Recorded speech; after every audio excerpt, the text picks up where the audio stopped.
Hello નમસ્કાર વિદ્યાર્થી મિત્રો, વેદ ડિજિટલ એજ્યુકેશનમાં આપનું હાર્દિક સ્વાગત છે। આજે આપણે ધોરણ 6 વિષય ગણિતની અંદર ચાલો યાદ કરીએ જેની સ્વ અધ્યયન પોથીનું 100% સાચું સોલ્યુશન આપણે જોવાના છીએ। તો ખાસ વિદ્યાર્થી મિત્રો, ચેનલમાં નવા હોય તો ચેનલ સબસ્ક્રાઇબ કરો, બાજુમાં આવેલા બેલ આઇકનને પ્રેસ કરો જેથી તમને ધોરણ 6 ના તમામ વિષયના વિડિયો લેક્ચરની નોટિફિકેશન મળી શકે। વિડિયો લાઈક કરો, તમારા મિત્રો દોસ્તોને શેર કરો। તો ચાલો યાદ કરીએ જે ભાગ 1 ની અંદર આપણે આપવામાં આવેલું છે પેજ નંબર 28 ઉપર, તો એની આપણે સરસ મજાની ચર્ચા કરવાની છે।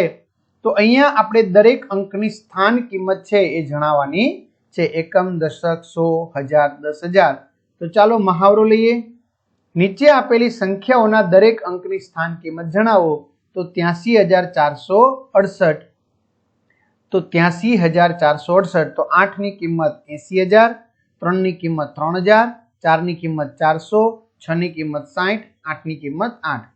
બીજી રકમ છે 36,789, જે તમે જોઈ શકો છો 36,789, 5 રકમ આપણે છે। તો 3 ની 30,000, 6 ની 6,000, 7 ની 700, 8 ની 80, 9 ની 9। 88,503, તો 8 ની 80,000, બીજા 8 ની 8,000, પછી 5 ની 500, 0 ની 0, 3 ની 3। 22,999, તો 2 ની 20,000, પછીના 2 ની 2,000। ટૂંકમાં જે તે અંક લ્યો, બરાબર, માની લો કે 31,601 લ્યો, તો આ 3 છે તો એની પાછળ કેટલા અંક છે? 4, તો 4 મીંડા મૂકી દેવાના। પછી આ 1 છે તો 1 ની પાછળ કેટલા અંક છે? 3, 3 મીંડા મૂકી દેવાના। 6 છે તો એની પાછળ કેટલા અંક છે? 2, 0 માં કઈ લખવાની જરૂર નથી, 1 ની પાછળ કોઈ અંક નથી। આવી રીતે તમે લખી શકો છો। હવે ખાસ વિદ્યાર્થી મિત્રો ની કમેન્ટ આવે છે, સર અમારા બધા વિડીયો જોતા હોય તો ભાઈ આપણી વેદ ડિજિટલ એજ્યુકેશન નામની એપ્લિકેશન તમે ગૂગલ પ્લે સ્ટોર ઉપર જઈને અત્યારે જ ડાઉનલોડ કરો, કે જેમાં 5,50,000 થી પણ વધુ વિદ્યાર્થી મિત્રો જ્યારે આ વિડીયો બની રહ્યો છે ત્યારે ડાઉનલોડ કરી ચૂક્યા છે, બરાબર। જેમાં બધા જ વિષયના પાઠ્યપુસ્તકના પ્રકરણની સમજૂતીના વિડીયો, સ્વાધ્યાય અભ્યાસની સમજૂતીના વિડીયો, પરીક્ષા માટે ઉપયોગી પેપરો, બરાબર, જુદા જુદા જિલ્લાના પેપરો, સ્વઅધ્યયન પોથી, આ બધું જ આપણે વેદ ડિજિટલ એજ્યુકેશન નામની એપ્લિકેશનમાંથી મળી જવાનું છે। ઓપન કરશો, ગૂગલ પ્લે સ્ટોર ઉપર જઈને ડાઉનલોડ કરશો અને ઓપન કરશો એટલે આ પેજ ખુલે, એમાં તમારા પોતાના મોબાઈલ નંબર નાખી સેન્ડ ઓટીપી કરો। 4 આંકડાનો ઓટીપી નાખશો એટલે પેડ કોર્સમાં તમને જુદા જુદા પેડ પ્લાન, જો ન ખ્યાલ આવે તો કોઈ ભણેલ ગણેલ વ્યક્તિની મદદ લેવી, એક્ઝામ પેપરમાં પરીક્ષાના સમયે પેપરો, 3 થી 12 માં 3 થી 12 ધોરણના વિડીયો, તમારું ધોરણ પસંદ કરવાનું, ગણિત સરસ મજાનું જય સર, ગુજરાતી સરસ મજાનું વિજ્ઞાન ફેનિલ સર, સામાજિક વિજ્ઞાન પૃથ્વી મેડમ, ઇંગ્લિશ નીલમ મેડમ, આ બધાના વિડીયો તમને સરસ મજાના મળી જશે। સ્વઅધ્યયન પોથી, પ્રોજેક્ટ પ્રવૃત્તિ, પાઠવેલ વિડીયો જોઈ શકશો, બરાબર। તો અત્યારે જ આ એપ્લિકેશન આપણે ડાઉનલોડ કરવાની છે। ચલો, નીચેની સંખ્યાઓને અંકમાં લખવાના છે। તો નીચેની સંખ્યાઓને અંકમાં 4,535, 9,609, 9,887, 6,789, 7,529, 15,251, જે તમે જોઈ શકો છો, જો 15,251। અને હા, આ તમારે સંપૂર્ણ સોલ્યુશનની પીડીએફ જોતી હોય, બરાબર, તો આ પીડીએફ પણ તમને સરસ મજાની મળી જશે। આ પીડીએફ ક્યાંથી મળશે? તો મેં કહ્યું એ પ્રમાણે એપ્લિકેશનમાં જઈ પેડ કોર્સમાંથી મળી જશે, તો ત્યાંથી તમારે શું કરી લેવાની છે? મેળવી લેવાની છે। ચાલો, ત્યાર પછી છે નીચેની સંખ્યાઓને શબ્દોમાં લખો। તો 8,977, 8,977, 28,498, 35,689, 45,307, 45,633, 45,633, બરાબર। ભાગ 1 ગણિત, પેજ નંબર 28, રેડી? ચલો, ત્યાર પછીનો નવો મહાવરો છે જેમાં આપણે સરવાળા કરવાના છે। તો બહુ ઈઝી છે, 3,648 વત્તા 282। ચાલો, તો પાના નંબર 29 ઉપરના સરવાળા છે। તો 3,910, બીજો છે 4452 વત્તા 4399, તો 8851। ત્રીજું 3297 વત્તા 6122, તો એનો જવાબ છે 94, 19। 4,604 વત્તા 33 વત્તા 454, તો 5,091। પાંચમું 768 વત્તા 35 વત્તા 4,000, તો 4,803। 621 વત્તા 438 વત્તા 3,667, તો કેટલા આવશે? 4726, 4726। 3,187 વત્તા 670, તો 3,857। 6,085 વત્તા 44 વત્તા 389, તો 6,498। બરાબર, સરસ મજાના કેટલા 7 દાખલા. હવે આપણે આવ્યા પ્રશ્ન નંબર 2 તરફ. બરાબર, ચાલો સરસ મજાના 8 દાખલા ભાઈ. હા, કમ્પ્લીટલી 8 દાખલા થઈ ગયા. બરાબર, હવે બાદ બાકીના પણ કેટલા દાખલા છે? 8. 6424 માઇનસ 3215 તો કેટલા આવશે? 3209. 4768 માઇનસ 1889 તો 2819. 5624 માઇનસ 2188 તો 3436. 3608 માંથી 1289 બાદ કરતા 2319 વધશે. 4000 માંથી 1937 બાદ કરતા 2063 વધશે. 5008 માંથી 3079 બાદ કરતા 1929 વધશે. 4545 માંથી 2294 બાદ કરતા 2251 વધશે. 8319 માંથી 5279 બાદ કરતા 3040 વધશે. ચલો બાદ બાકી બી થઈ ગઈ. ચાલો પેજ નંબર અહીંયા ગુણાકાર હવે આવશે. બરાબર, આગળ ચલો પેજ નંબર જે છે 29 પૂરા થઈ ગયા. હવે આવશે 30 નંબરનો મહાવરો, જેમાં દાખલા તમારી નોટબુકમાં ગણવાના છે. 10 દાખલા છે 75 ગુણ્યા 27. બરાબર, તો કઈ વાંધો નહીં. ચલો પેજ નંબર 30. 75 ગુણ્યા 27 એટલે 2025. 5200 ગુણ્યા 36 1872. 64 ગુણ્યા 21 તો 1344. 462 ગુણ્યા 34 તો 15708. 768 ગુણ્યા 83 તો 63744. 349 ગુણ્યા 37 12913. 215 ગુણ્યા 18 તો 3870.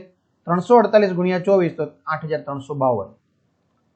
605 ગુણ્યા 45 તો 27225. 918 ગુણ્યા 53 તો 48654. 48654. ચલો હવે પેજ નંબર આપણે 31 ઉપરનો મહાવરો આવી ગયા. એટલે કે 30 ઉપરના જે 10 દાખલા હતા ગુણાકારના એ પૂરા થઈ ગયા. હવે આવશે ભાગાકાર. બરાબર, 30 ઉપરનું પૂરું. હવે આવશે 31 નંબર. તો ભાગાકારના 10 દાખલા છે. 315 ભાગ્યા 9. 315 ભાગ્યા 9 તો શું આવશે? 35. 1888 ભાગ્યા 8 તો 236. 1785 ભાગ્યા 5 357. ત્યાર પછી 4210 ભાગ્યા 10 તો 421. 1131 ભાગ્યા 13 તો 87. 1470 ભાગ્યા 15 તો 98. સાતમો દાખલો 5664 ભાગ્યા 16 તો 354. 9234 ભાગ્યા 19 તો 486. 2996 ભાગ્યા 14 તો 214. અને 10મું છે 8257 ભાગ્યા 23 તો 359. ચાલો હવે આવશે પાના નંબર આપણે 31 ઉપર ફરી પાછો પ્રશ્ન નંબર 1. બરાબર, ચાલો પાના નંબર 31 ઉપર જ છે આર્યો મહાવરો, જેમાં આપણે દાખલા પૂછ્યા છે. એક ગામની વસ્તી 6800 છે, જેમાં 18 વર્ષથી નાના બાળકો 1734 અને 60 વર્ષથી મોટા વડીલો 2230 છે. તો 18 થી 60 વર્ષની ઉંમરવાળી કુલ કેટલી વ્યક્તિઓ હશે? બરાબર, 18 વર્ષથી નાના અને 60 વર્ષથી મોટા આપ્યા. તો આ બંનેનો આપણે સરવાળો કરવાનો, પછી 6800 માંથી શું કરવાના બાદ, એટલે આપણે જવાબ મળી જશે. જો બાળકો અને વડીલોનો સરવાળો 3964 છે, કુલ વસ્તી 6800 માંથી બાદ કરવાની, તો 2836 વધ્યા. તો 18 થી 60 વર્ષના લોકોની સંખ્યા મળી ગઈ. એક કુટુંબની એક માસની આવક રૂપિયા 32,000 છે. તે કુટુંબનો માસિક ઘર ખર્ચ રૂપિયા 27,500 થયો હતો. તો તે માસમાં કેટલા રૂપિયાની બચત થઈ હશે? તો 32 કુલ આવકમાંથી ઘર ખર્ચ બાદ કરતા 4500 રૂપિયાની બચત થઈ હશે. ત્યાર પછી કેટલાક વાહનની ઝડપ અને પેસેન્જર બેસાડવાની ક્ષમતા દર્શાવેલી છે નીચે કોષ્ટકમાં, જેના પરથી તમારે નોટબુકમાં ગણતરી કરવાની છે. તો વાહન રિક્ષા, કાર, બસ. પેસેન્જરની સંખ્યા રિક્ષામાં 3, કારમાં 5, બસમાં 56. રિક્ષાની સ્પીડ 30 કિલોમીટર પ્રતિ કલાક, કારની 90 કિલોમીટર પ્રતિ કલાક અને બસની 60 કિલોમીટર પ્રતિ કલાક.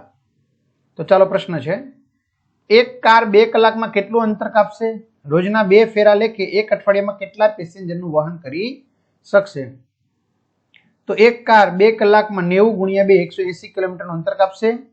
હવે રોજના 2 ફેરા, એકમાં 5 મુસાફર હોય તો એવા 7 દિવસ થાય અઠવાડિયાના, તો 70 પેસેન્જરનું શું કરશે? વહન કરશે. ચાલો ત્યાર પછી આપણે આગળ વધીએ.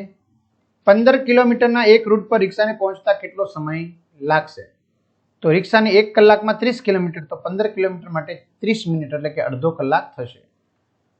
બસ અને કાર 120 કિલોમીટર દૂરના સ્થળે પહોંચવા સવારે 6 કલાકે એક સાથે ઉપડે છે, તો કયું વાહન બીજા વાહન કરતા નિયત સ્થળે વહેલું પહોંચશે અને કેટલા મિનિટ? બરાબર. તો બસ 1 કલાકમાં 60 કિલોમીટર, તો 2 કલાકમાં 120 કિલોમીટર. કાર 1 કલાકમાં 90 કિલોમીટર, તો 1 કલાક ને 20 મિનિટમાં 120 કિલોમીટર કાર કબ પહોંચશે? તો કાર છે એ 40 મિનિટ વહેલી પહોંચશે. ચલો ત્યાર પછી પ્રશ્ન 4. એક દુકાનદાર પાસે 206 કેરીઓ છે. તેણે આ કેરીઓને ખોખામાં ગોઠવી. દરેક ખોખામાં 12 કેરી સમાય છે, તો તેને કેટલા ખોખાની જરૂર પડશે? કેટલી કેરી બાકી રહે? તો મિત્રો 206 ને 12 વડે ભાગતા 17 ખોખા ભરાશે અને નીચે શેષ 2 વધેલ 2 કેરીઓ બાકી રહેશે. એક થિયેટરમાં 1440 પ્રેક્ષકો ફિલ્મ જોઈ રહ્યા છે. જો તે થિયેટરમાં 36 હરોળ હોય તો દરેક હરોળમાં એક સરખી સંખ્યામાં પ્રેક્ષકો બેઠા હોય તો હરોળમાં કેટલા પ્રેક્ષકો બેઠા હશે? તો 1440 ભાગ્યા 36 તો 40 આવશે. હરોળમાં 40 પ્રેક્ષકો બેઠા હશે. ચલો હવે પાના નંબર આપણે આવશે વિદ્યાર્થી મિત્રો 33. જોડકા જોડવાના છે. બરાબર. એ સરસ મજાનું 32 નંબરનું પેજ પૂર્ણ થયું. હવે આપણે 33 નંબરનું પેજ આવશે. બરાબર. તો જોડકા જોડો. બરાબર. તો અહીં એક ષટકોણ આપેલ છે, તેના 6 ભાગને ઓળખી સાચા વિકલ્પ સાથે જોડવાનું છે. બરાબર. તો પહેલામાં આવશે જવાબ ઈ. કારણ કે કુલ કેટલા ત્રિકોણ છે? 6. તો એમાંથી એક જ ભાગ થયો ને, તો 6 માંથી કુલ 1 થયો. બરાબર. એટલે પહેલાની અંદર શું આવશે જવાબ વિદ્યાર્થી મિત્રો? તો પહેલાની જવાબ ઈ આવશે. બીજામાં સી. કેવી રીતે બીજામાં સી? 1 2 ને 3. બરાબર. તો કુલ 6 માંથી 3 એટલે કે સી. પછી 1 2 3 4, તો 4 6 માંથી. બરાબર. તો આમાં શું આવશે? બી.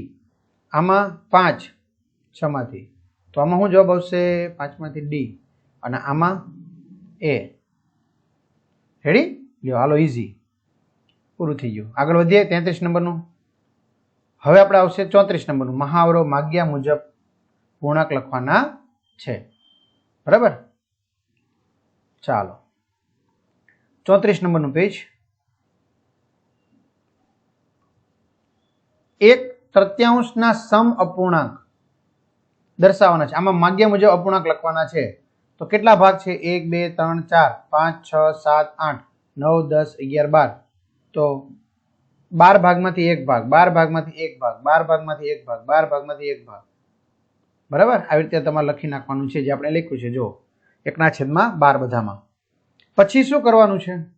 તો આ બેન ભેગું કરવાનું થશે એટલે 1 + 1/12 એટલે 2/12 એટલે છેદ ઉડાડશો એટલે 1/6 1/6 1/6 1/6 1/6 1/6 એટલે કારણ કે 6 ભાગમાંથી 1 ભાગ લીધો છે. પછી આ 3 છે, તો 3 ભાગમાંથી 1 ભાગ. અહીંયા 1 ભાગમાંથી 1 ભાગ એટલે 1 જ આવશે. રેડી? એટલે આ રીતે આપણે લખવાનું થશે. અહીંયા શું આવશે? 1/6. કુલ કેટલા ભાગ છે? 1 2 3 4 5 6 એટલે 6 ભાગમાંથી 1 ભાગ. હવે કેટલા ભાગ છે? 1 2 3 3 ભાગમાંથી 1 ભાગ. હવે કેટલો ભાગ છે? 1 જ ભાગ છે એટલે 1 ભાગમાંથી 1. રેડી? ચાલો આના સમ અપૂર્ણાંક લખવાના છે 1/3 તો 1/6 1/12 1/24. ચલો મહાવરો પાના નંબર 35 ઉપરનો આપણે લઈ લઈએ. બરાબર. 34 પૂરું થયું. હવે આપણે આવશે 35. નીચેના કોષ્ટકના આધારે માગ્યા મુજબ પ્રશ્નોના જવાબ તમારી નોટબુકમાં લખવાના છે. શાકભાજી 1 કિલોગ્રામ રૂપિયાની કિંમત. બટાટા 30 રૂપિયા, ગુવાર 50, ફુલાવર 60, ભીંડો 40. તો 3 કિલોગ્રામ બટાટાનો ભાવ કેટલો થશે? તો 30 ગુણ્યા 3 એટલે કે 30 રૂપિયાનો 1 કિલોગ્રામ બટાટાનો ભાવ 30 રૂપિયા. તો 3 કિલોગ્રામનો 30 ગુણ્યા 3 એટલે 90 રૂપિયા થશે. 2.1/2 એટલે કે 2.5 કિલોગ્રામ ગુવારનો ભાવ કેટલો થશે? તો 1 કિલોગ્રામના 50 રૂપિયા, તો 2.5 રૂપિયા એટલે કે 5/2 કિલોગ્રામ ગુવારનો ભાવ 125 રૂપિયા થશે. 1.1/4 કિલોગ્રામ ભીંડાનો ભાવ કેટલો? એટલે 1/4 કિલો આપણી ભાષામાં કહેવાય. તો 1 કિલોના 40 રૂપિયા થશે. બરાબર. તો 1/4 કિલોના કેટલા રૂપિયા થશે વિદ્યાર્થી મિત્રો? 50 રૂપિયા થશે. ખ્યાલ આવી ગયો? આ રીતે આપણે કરી શકાય છે. આગળ વધીએ. નયન પાસે રૂપિયા 100 છે. તેમાંથી તે 1 કિલોગ્રામ ભીંડો, 1/2 કિલોગ્રામ ગુવાર, 1 કિલોગ્રામ બટાટા લીધા, તો તેમની પાસે કેટલા રૂપિયા બચશે? તો ભીંડાના 40 રૂપિયા, ગુવાર 1/2 કિલોગ્રામ 25 રૂપિયા, બટાટા 1 કિલોગ્રામ 30 રૂપિયા, તો 95 રૂપિયા ખરીદ્યા. તો 100 માંથી 95 જશે તો 5 રૂપિયા એમની પાસે બચશે. પાના નંબર 36 ઉપરનો મહાવરો લઈ લઈએ. બરાબર. 35 થયો ને, હવે 36 ઉપરનો મહાવરો આપણે લઈ લઈએ આ વિડીયોમાં. ચાલો અવયવ પાડવાના છે 16 ના, તો એ પાડેલા છે જો 1 2 4 8 16 એટલે કે 16 એકુ 16, 8 દુ 16, 4 ચોકે ચોકે 16, તો આમાં કોણ આવ્યું 1 2 4 8 ને 16, એવી રીતે 48 ના 1 2 કોના ઘડિયામાં 48 આવે, બધો 48 એકુ 48, 24 દુ 48, 16 ત્રી 48, 12 ચોકુ 48, બરાબર, 8 6 48, એવી રીતે 15 15 એકુ 15 ને 3 પંચા 15, 25 25 એકુ 25 ને 55 25, 36 36 એકા 36, જો 36 એકા 36, 18 દુ 36, 12 તેરી 36, 9 ચોક 36, બરાબર, 6 6 36, 22 22 એકુ 22, 11 દુ 22, 11 દુ 22, રેડી, હાલો 28 28 એકુ 28, 14 દુ 28, 7 ચોકુ 28, 39 39 એકુ 39, 13 તેરી 39, 44 44 એકુ 44, 22 દુ 44, 11 ચોકુ 44, 50 50 એકુ 50, 25 દુ 50, 10 પંચા 50. હવે આપણે મહાવરો પાના નંબર 37 ઉપરનો આવ્યા, તો ચાલો લઈ લઈએ મહાવરો પાના નંબર 37 ઉપરનો. પ્રથમ 5 ગુણક અવયવી શોધવાના છે, એટલે તમારે ખાલી ગુણાકાર કરવાનો છે, બરોબર, એનો ઘડિયો બોલવાનો છે. રેડી, ચાલો લઈ લઈએ આપણે 3 3 એકુ 3, 3 દુ 6, 3 તેરી 9, 3 ચોક 12, 3 પંચા 15, 9 એકા 9, 9 દુ 18, 9 તેરી 27, 9 ચોક 36, 9 પંચા 45. ત્યાર પછી ત્રીજું 10 10 એકા 10, 10 દુ 20, 10 તેરી 30, 10 ચોક 40, 10 પંચા 50. ચોથું 15 15 એકા 15, 15 દુ 30, 15 તેરી 45, 15 ચોકુ 60, 15 પંચા 75. 17 17 એકા 17, 17 દુ 34, 17 તેરી 51, 17 ચોક 68, 17 પંચા 85, એવી રીતે. છઠ્ઠું 20 20 એકા 20, 20 દુ 40, 20 તેરી 60, 20 ચોક 80, 20 પંચા 100. 11 11 એકા 11, 11 દુ 22, 11 તેરી 33, 11 ચોક 44, 11 પંચા 55. 13 13 એકા 13, 13 દુ 26, 13 તેરી 39, 13 ચોક 52, 13 પંચા 65. 19 19 એકા 19, 19 દુ 38, 19 તેરી 57, 19 ચોક 76, 19 પંચા 90, સોરી 95. 14 એકા 14, 14 દુ 28, 14 તેરી 42, 14 ચોક 56, 14 પંચા 70. હવે મિત્રો મહાવરો પાના નંબર 38 ઉપર આવ્યા, જેની ચર્ચા આપણે નેક્સ્ટ ટાઈમ કરીશું, બરાબર. તો આ વિડીયોમાં આપણે અહીંયા સુધી આપણે રાખીએ, બરાબર. તો આવી રીતે મિત્રો ચેનલમાં નવા ચેનલ સબસ્ક્રાઇબ કરજો, બાજુમાં બેલ આઇકન પ્રેસ કરજો, એપ્લિકેશનમાં જઈ તમારી જરૂરી તમામ માહિતી તમે મેળવી લેજો. બધાને શુભકામનાઓ. અસ્તુ. જય હિન્દ, જય ભારત.